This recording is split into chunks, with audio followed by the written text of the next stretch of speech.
What is up, my people? I am JP. And I'm Ryan. What's going on? We're your CineNerds. And we're going to get real nerdy today because we got a fun one for you. We're going to dive into 80s nostalgia in movies. So basically, the movies that make us feel like a kid again. For me, at least. I'm sure we think JP and I are going to have completely different options here, so we're going to have a little bit of everything here. Yeah, I kind of did a list of top 5 movies that I don't know. And some of these are odd movies, and some of these are movies that some of you guys have probably never fucking heard of, but it was films that I put on repeat constantly as a kid, and I loved. And some of them are adult films that I probably shouldn't have been watching as a kid. That was life in the 80s. I mean, it was, and I totally get it.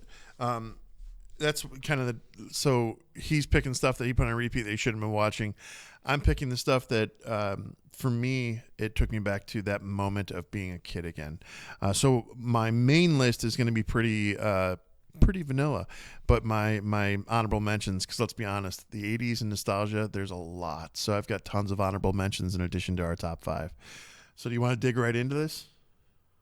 Yeah, let's go. You want to rock, paper, scissors it? Sure. Or you want to go? No, let's do it. Rock, paper, scissors, shoot.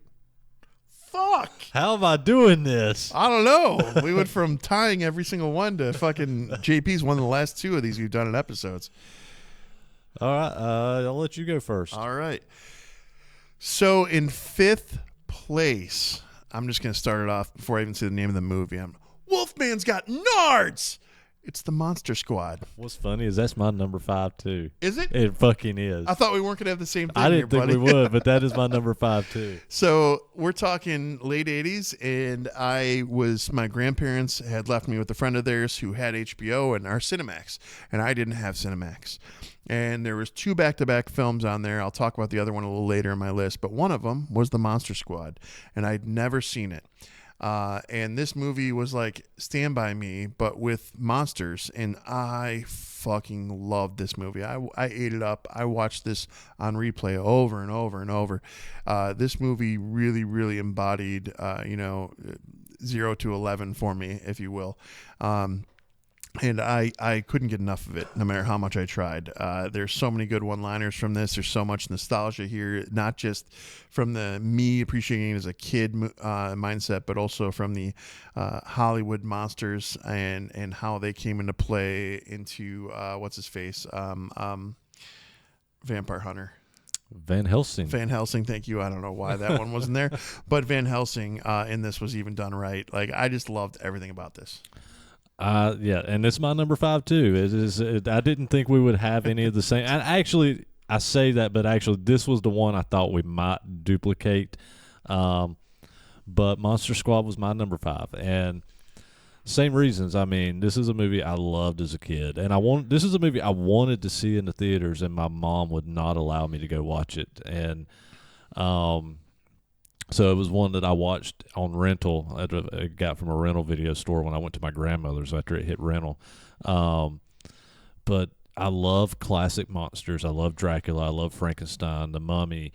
I loved all those old classic horror films as a kid. And so to have this film have all these monsters come together in a 80s film, a film that was during the time that I would have been enjoying films of this nature. It was such an important film for me. I watched it all the time. Like you said, all the crazy one-liners. Crazy German guy. Wolfman's Got Nards. There's so many little just one-liners, and even there's a documentary called Wolfman Has Nards. Yeah. It was on Tubi. I don't know if it still is, but you could probably still watch that on Tubi. It's just one of those films that I know I've heard a lot of people complain, oh, it don't hold up. It really wasn't that good. It's not as good as you remember, but it was my go-to. It was one of my go-to films. Yeah, without a doubt. Me as well. I was definitely a fan of it. Number 4, The Princess Bride. This one held a lot of meaning for me too, because this one was one of those ones that you watch it and you're like, this is like a romance story. What am I don't know if I like this. But at the same time, you'd leave this movie and you'd hear, "My name is Inigo Montoya. You killed my father. Prepare to die." Over and over and over, be repeating in my head. The six-fingered man, the sword fights, Andre the Giant, inconceivable. There's so many amazing characteristics to this, and it's a fantasy tale. And the best part, you got a grandpa reading to his grandson that's telling him this whole story. So I love this movie. I think this movie embodies and catches a lot of imagination for younger people, and I try and get my youngest, who's 12, to watch this now, and he gives zero craps about it. But if he would give it the time of day, I know he'd love it just as much as I do. You know what's funny? This is not even an honorable mention for me. But I love the Princess Bride. But for me, 80s nostalgia, for me, this is a movie I skipped as a kid. This is not, I remember seeing just the title, The Princess Bride. It did not appeal to me. I thought, well, I don't want to see this movie. It's not anything I want to watch. I didn't watch this movie until probably in the 90s.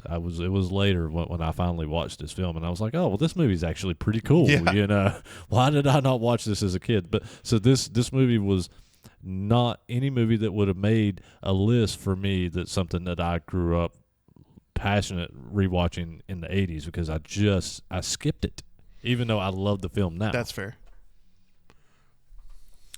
My number 4, and literally talked about this movie previous podcast episode, and probably multiple previous podcast episodes. And this is a movie I still put this movie on just for the fuck of it, because I love the movie so much.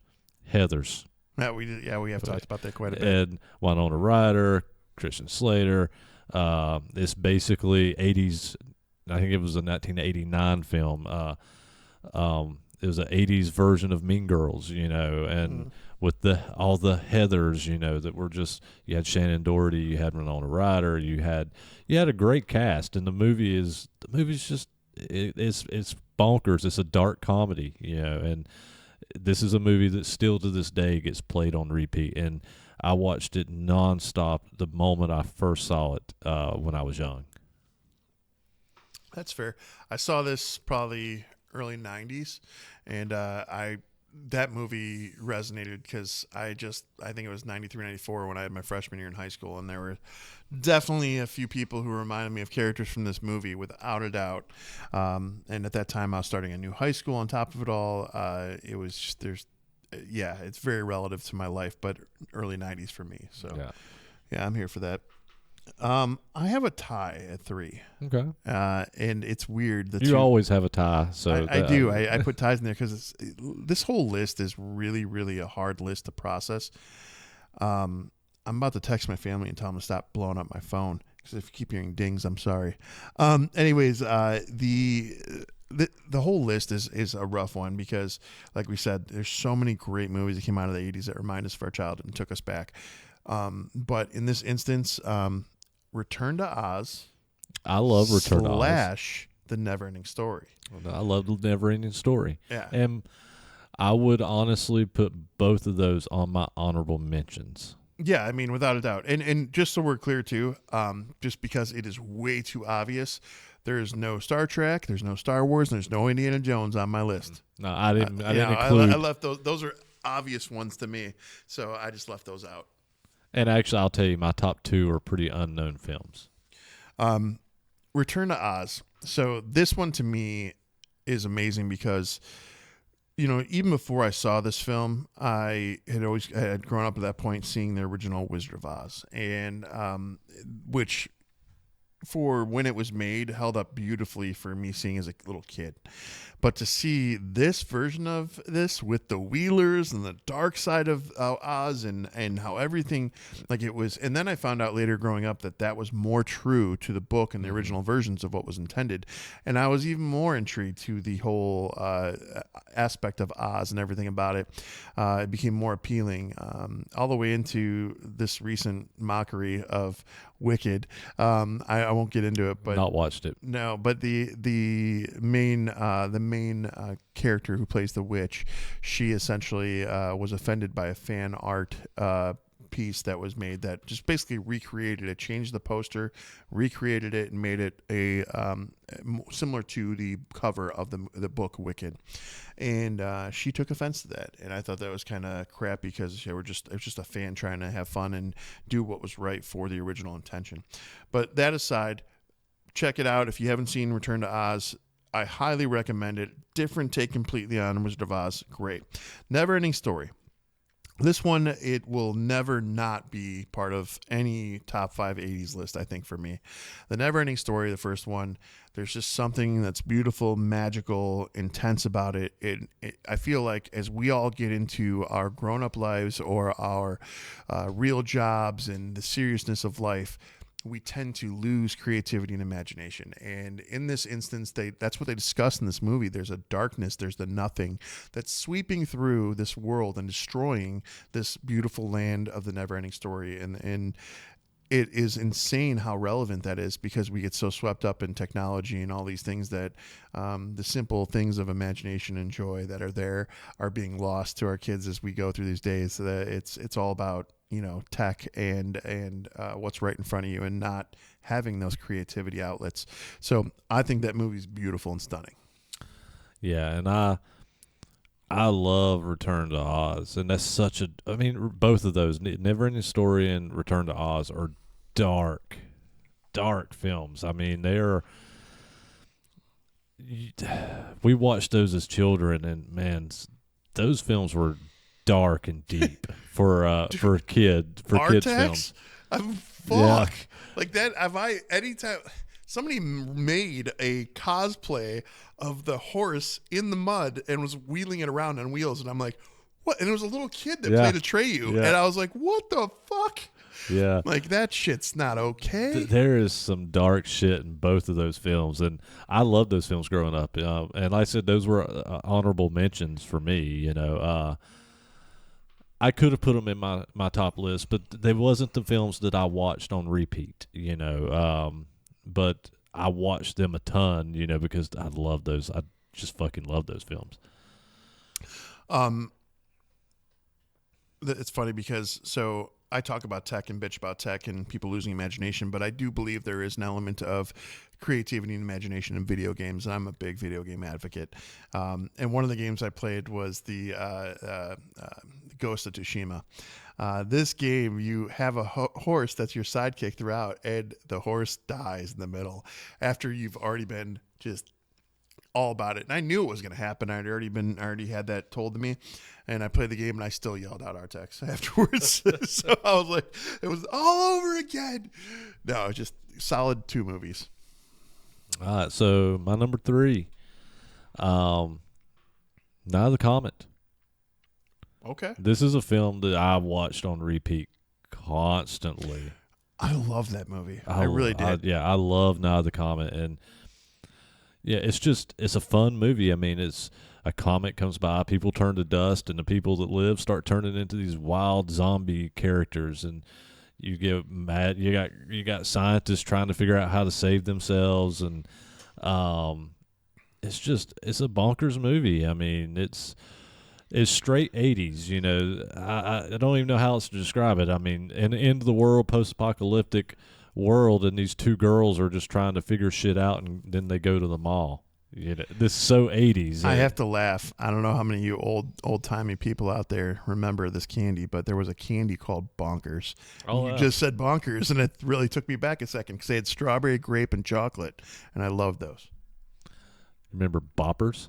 Remember Boppers? The snack that was like peanut butter, like with nuts all around it and everything. No, wait, what are we? No, we're talking about 2 different things. Yeah, it was called Boppers, and it was peanut butter filled, and they had like nuts and different things wrapped around all the outside, and that was like my favorite snack ever. And they discontinued them. They wasn't around but maybe a year and a half, and they discontinued them. If you look in the film The Lost Boys, which is another honorable mention in mine, at the very I think it's at the very end when the grandpa goes to his old fart drawer. It may be earlier when he's showing the old fart drawer or the old fart drawer in the fridge at the end. He opens it up and there's a box of those boppers snacks in his old fart bar. He doesn't even say don't touch my boppers or something like that. Yeah, and I'm like every time I watch The Lost Boys and I see that chocolate, scene, I I literally look at that scene and go, "There's that fucking snack that I was obsessed with, I loved," and I see it every time I watch this film. You know what's funny? So next time I go, so we have BA Sweeties, which is one of the largest candy warehouses it's supposedly in the world, but we have that in Brook Park here in Ohio, and I'm gonna go check that out and see if they have those. Now that you said that, because they have most of those old things. I found a recipe on how to make them at home. Yeah, but you and I both know when we try and do that, it's never the same. Yeah. It's not just right. Like you gotta to really take you back with that flavor. Like you have to. Yeah. Chuckles is another one that does that for me too. Like Chuckles were one of those candies. I still see those out and about. The Boppers wasn't really a candy; it was a snack. I will say that it was just like a peanut butter snack. But you said chocolate. I think some of them you had a little bit of chocolate in them. Not much, but candy to me. It was more peanut. It was really just a peanut butter and nut kind of snack. Well, good stuff. My number 2, since you just talked about it, I'll just piggyback into that, is The Lost Boys. Oh. So The Lost Boys, man, oh man. So at 6 years old, as most of you know, I saw the original Night of the Living Dead, and so I was definitely already watching horror films at a very young age. However, I didn't get to see them that often. The other film that I was talking about besides Monster Squad was The Lost Boys.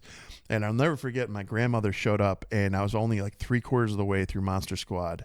And I was like, I don't want to miss Monster Squad, and I want to see Lost Boys afterwards. And my grandmother had a friend, her name was Mrs. Green. This is who I stayed with. Mrs. Green goes, you know what, Ryan? I'm going to record both the movies for you, and I'm going to make sure that you have those next time you come over here. And she delivered. She gave me both of them on one VHS. I watched both of them non-stop, and like every single time. Frog Brothers, Michael, every aspect, everything about Lost Boys is like almost a perfect vampire film to me. I love it. It is just such a good film. It takes me back especially what they're wearing, how they're acting, the mullets, the sax man, like all of that is so good. Yeah, Lost Boys. Honestly, Lost Boys should have been within my top 5, but I really just put it as an honorable mention because my top 2 I watched even more than the Lost Boys.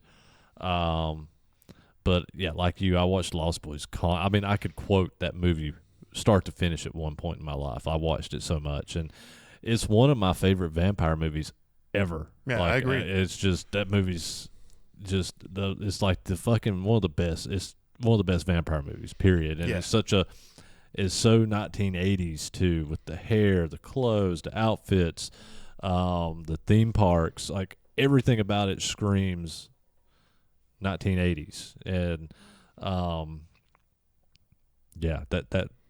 that's definitely one of my favorites as well. All right. So what is your number 2, sir? So I'm going to pull it up here. It is a 1989 movie, and this one is available on digital. Actually, it says it is on Tubi. And it is a 1989 film called Catch Me If You Can. Did you ever see this one? Is this Tom Hanks? No, that is way later. What is this? This is basically the Fast and the Furious before Fast and the Furious, a decade before the Fast and the Furious. It is about a student who is a street racer that cons the class president into taking fundraiser money to save the school to bet it on car races to try to save the school, and also to put extra money in his pocket because he's a lives on the wrong side of the tracks kid that is trying to save money to go to college, to better himself. But the only way he can earn money is by street racing. And I fucking love this movie. There's a lot of recognizable people in this film. Grant Hesloff, which I wouldn't know his name, but you know him by recognizing him. Jeffrey Lewis, you remember him? Mm-hmm. He's in this movie. Emmett Walsh is in this movie. And you heard me and other Ryan from Whole Damn Enchilada talk a lot about him in the Sundown Vampire and Retreat episode. But there's a lot of recognizable people in this film, and it's one that if you never watched this film, if you like car movies and you like racing movies and you like 80s movies, the production on this film is like really for the 80s is so good, and this movie got played non-stop at my house. Like, I fucking loved this film. I still watch this film. I found a copy on DVD because I never did find a Blu-ray release for it that I've had for a long time, and when it came out on digital, I bought this film on digital. Anytime I see this film at like a better version or better quality version, I will buy this film, like, because I've wore out I don't know how many VHSs of this, like when I was a kid. All right, I'm gonna have to check that out because I don't think I remember that one. So I'm definitely gonna go back. So, all right, you get your number one. Are you ready? I'm ready. This one hits hard. Transformers, the movie. And the reason I choose that is because the first 15 minutes of this movie for a little kid is crushing. I waited every Saturday morning to watch the Transformers roll out and watch them beat the shit out of the Decepticons. Every Saturday morning faithfully. And in the first fucking 15 minutes of this movie, they kill Optimus Prime. And I don't care if you haven't seen it because it was made in the 80s, so I'm sorry if I spoiled it for you. But Optimus Prime straight up dies.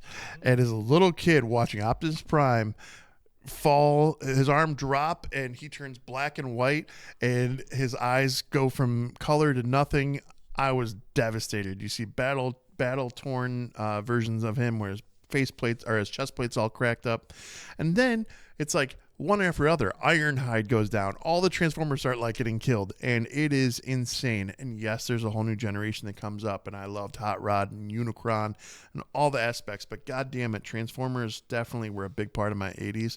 This movie was the first movie that taught me about loss on a hero level in a movie and how it can happen and how quick it can happen, because I was not expecting that. And I was mortified for this movie. It fucked with me bad. Transformers is definitely an honorable mention on mine, and same reason, I was in the theater. I watched this film in the theater, and I bawled my eyes out when Optimus died. But I was one of these young kids that, a lot of kids did not like latch on to Hot Rod, and I loved Hot Rod. I loved him. I love Rodimus Prime. We all know my love for conflicted villains. Starscream. Starscream is the best. Yes, and so I love him, and the whole scene of him and his death too. That was fucking with me. Yeah. But yeah, it was incredible, and Hot Rod was in that vein too. Though Hot Rod, I just felt like he knew the shoes he had to fill, and he tried to do the best he could with what he had, and it got done. Yeah. I love the Transformers. Bari, Vinny Bomb. I'm probably butchering that, but the junk men are hilarious. What is your number one, JP? So my number one is a movie that I'm sure most of you never heard of, and it was definitely the movie that I watched more than anything as a kid.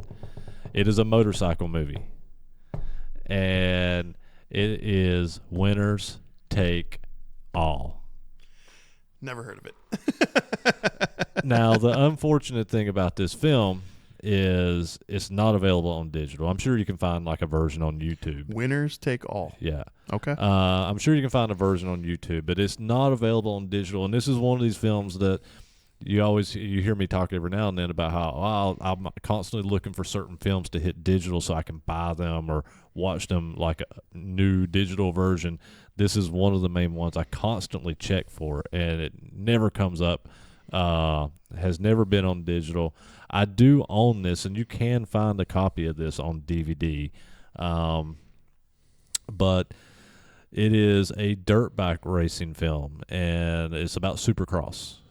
Okay. And it stars Don Michael Paul, who some of you guys know. He's actually a director-writer now. He's done a lot of directing, but he starred in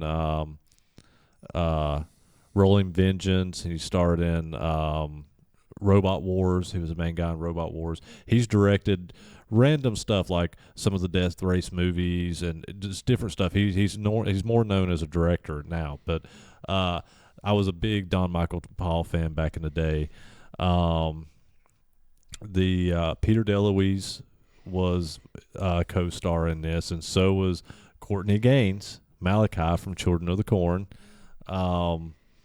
There's multiple recognizable people in this film. But growing up, I grew up in the mountains of North Carolina and rode dirt bikes. Me and my brother rode dirt bikes a lot, and we had this whole side of a mountain. Like my grandfather had owned a cattle farm, and so we had like all this land and like a whole huge side. I don't remember how many hundreds of acres it was. I mean, it was huge. Logging trails where my grandfather had, let people go up and sell lumber and whatnot. So we had all these crazy logging trails that we used to ride motorcycles on the side of this mountain. And this film always reminded me of where we lived and what we did when my grandfather's still owned his cattle farm, because where the main character's from is like in an area, but it's not like in North Carolina mountains, but it's like out west in an area like that where he has like all these crazy hills and trails, and they make their own makeshift kind of supercross course there. But it's one of these movies. It's kind of like the Rocky of motorcycle racing. This kid that just looking for a chance, looking for his shot. And not even a kid, but younger guy trying to look for his shot to do supercross and ride for an actual team like Honda or Yamaha or Kawasaki, whoever it is. And there's also this big rival team. But it's the best. I still say it is the best motorcycle dirt bike movie ever made. And I usually watch like a lot of these as they come out, and even more modern ones. I've never seen one that topped it for me. What was the other big one in the 80s that came out that was about motocross? Now I'm curious. Motocross movies. I know in the 2000s you had that Supercross movie that had the guy from Shameless in it. I don't know. On Any Sunday, Dust to Glory. Dust to Glory was a good one. I remember Dust to Glory. Unchained, 199 Lives, A Day in the Dirt, The World's Fastest Indian, Winner Take It All. Yeah. 1987, there it is. Motocrossed. I remember Motocross. That one was a fun one. Charm City Kings, Behind the Bullet. I don't know. Yeah, none of those. Yeah. There's something else. I swear there's a movie I saw when I was a kid that was along those lines. There was a bunch of those randomly that popped up back then. And so a lot of them were pretty forgettable. Yeah, that's fair. But I'm glad that your top two, I'll add to my watch list and get those in motion, because I don't think I've seen either of those. So, yeah. And those were, and I still watch them. Still to this day, I watch those two films a lot. Yeah, like the original Dark Crystal. That's one of those ones for me too. Dark Crystal I was never a fan of. That's fine. That's fair. Yeah, I mean, I wish people were more aware of it and the painstaking work that went into that first one, because when the second one got made, the series, should I say, it was a series or movie. I'm having a brain fart. It was a series. Yeah, and so when that series came out, nobody really gave it its due diligence of what it deserved, because it's a solid watch. But anyways, honorable mentions. I got a shit ton. How about you? Oh, I can give you more. So I'm just gonna rattle off all of mine, and if we want to discuss afterwards, or you tell me anything that you've got, cool. So you talked about Gleaming the Cube. So Gleaming the Cube and Rad were two of mine. Mm-hmm. The Goonies, Labyrinth, Return of the Living Dead, Time Bandits, Enemy Mine, Last Starfighter, Tron, Superman 2, and Back to the Future. All pretty standard staples for me. Yeah, A lot of those I would definitely would be my honorable mentions. You what was it? I'm trying to see what you said again. Return of the Living Dead, Time Bandits, Enemy Mine, Last Starfighter, Tron. Last Starfighter, Tron, and Superman 2. That was one. Yeah, Last Starfighter was definitely a staple for me. Yeah. And obviously, and I was going to say Superman 2. But wasn't Superman the first one in the 70s? But yeah, it was. Yeah, So yeah. yeah, it would be Superman 2. Ferris Bueller's Day Off was, was another one. And obviously Highlander was another one. Highlander, and then and also it needs to be talked about, even though it's the obvious, The Breakfast Club. Because I watched that one good. a lot, but I didn't watch it as much as others. I will say there is a Stephen King film that I watched a lot on repeat as a kid, which is my honorable mention, which is Stand By Me. Oh, I thought you were gonna say Maximum Overdrive because we've talked about that. I do. What Maximum Overdrive probably could be on this list too, but Stand By Me got played constantly. Well, I talked about that too. So that's, to me, Yeah. Monster Squad is a monster version of Stand By Me. Yeah. So, obviously another one for me, Weird Science. oh yeah, that's a solid one. That was one that I watched constantly. I mean, the shit monster. What was the movie that was like that? Genius, Real Genius. Real Genius. I That's liked Real Genius. that's a great one, with too. Val Kilmer. Yeah. Same. That's the same vein to me. So Kind of. I preferred Weird Science, but I did like Real Genius, and I think that's one that a lot of people missed and forget about. Mhm. But that one's a fun one. And the main antagonist in it is the jerk district attorney or whatever he was from Ghostbusters. you know what other one I forgot about, which easily would have been a fixture on this list? The original Howard the Duck. You know that one. I watched that one I a love lot. that movie. I watched a lot. that so much. And Highlander. Yeah. Oh, Highlander. Highlander was. I think I've told the story before, but like my uncle, we were having a family day on my mom's side, and my two uncles took me to the video shop, and we're looking at movies, and I wanted something cheesy, like something on this list, and I had no interest in Highlander whatsoever. And my uncle's like, "I'm videoing you. I'm sorry, Ryan. Highlander it is." And so I would get back to the house, and I start watching it, and my mom, she was like, "It's too much. He's too young," and she was trying to be a responsible parent. But my uncle's won, and I got to see it, and I didn't all the beheadings and the lightning, and I was hooked. Oh yeah. It was. I was running around the house going, "There could be only one." I still argue that Clancy Brown in Highlander is one of the greatest villains of the 80s. Yeah, Like, I mean he's up there for sure. No conflict in him. He's just straight villain. mm-hmm. Yeah, I mean he's wanting the heads.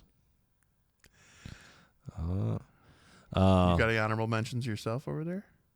I just told you. Well, a you bunch told of me mine. most of the ones that are. Well, I told you a bunch of. I just mouthed off a bunch. Well, If we yeah, mouthed off more, I can come up with more. thought you were bouncing off what I had already just given. Sorry, I didn't know if Oh, that was your no. actual list. No, I was. Okay, Literally, well we're good. We're good. Yeah, I mean, I can I can toss keep some going more. too. I Yeah, can keep going. I kept thinking about more and more as we were talking too. Like it's Fuck just it. Crocodile Dundee. Let's talk about some. There's one. that's not a knife.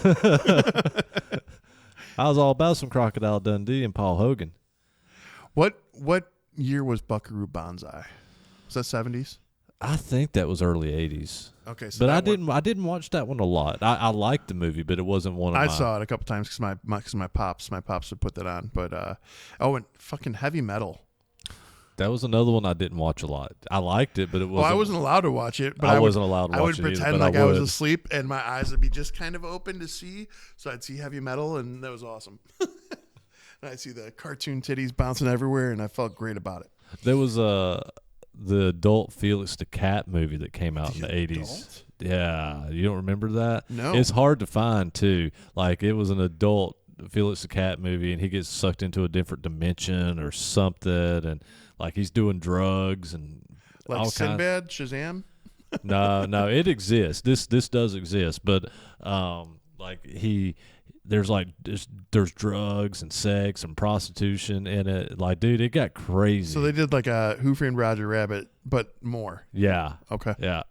And I actually looked for that film a while back and could not find it, but then I ended up finding like that it did exist. It's hard to track down, but I couldn't actually find a version of it to watch. But I found like the posters for it and like and whatnot. So it's not like a Mandela effect. The film does exist. It's just they buried that fucking movie. Listen, the Sinbad thing's not a Mandela effect either. They just tried to whitewash this shit out. Oh, Not whitewash it, but they tried to get rid of this shit. So I agree. I remember that shit. yeah, I do too. Clear as day. All right, guys. Well, CineNerdsPodcast.com is where you can get all of your up-to-date, wonderful installments of what we're doing. In addition to that, we've been talking about it now for a little bit. We've got our merch store up. It's a new merch store run by Custom Perfect Designs, right? Is that it? I think it's Custom Perfect Designs. And sweet. oh yeah.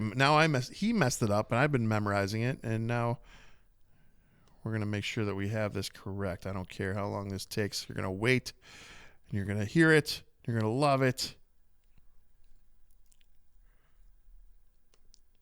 Okay, you're waiting a little longer than you wanted to. I know. Seemingly Perfect Designs. That's it. Yes, I knew I was somewhere in there, but we fucked up. it is small businesses on her side. Angie's her name. She's doing it right. She's a small independent business, just like we are with this podcast. So by purchasing merch, you help us continue to grow, and you help her business continue to grow. So you're helping two independent small businesses, and we appreciate it. And if you can't buy merch, or you aren't able to, then share all of our info and spread the word. That's the easiest thing you can do to help us grow. If you're watching the live chat, when we get done, click like on this video, comment in the regular comments, leave us some feedback. If you're listening later, leave us a comment, click like on this video, or if you're listening on the audio listeners, if it lets you click heart it, if it lets you comment, or if it lets you leave a review on our channel, won't you please do all the above? And have we had reviews lately? I haven't. I'll be honest with you, I haven't looked lately, but I don't think I've seen any. We're gonna dig into this because I think I've told you before, and I mean this. I'll read the good and the bad. We'll have fun with this. Yeah. So yeah, I've been lacking on actually checking them, but I haven't seen any pop up. But we do want to get back on that.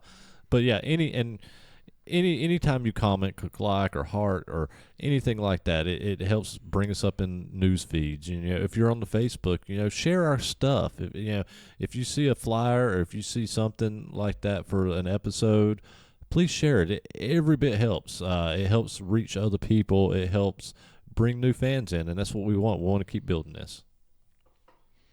What he said. Till next week, guys. Later. Peace.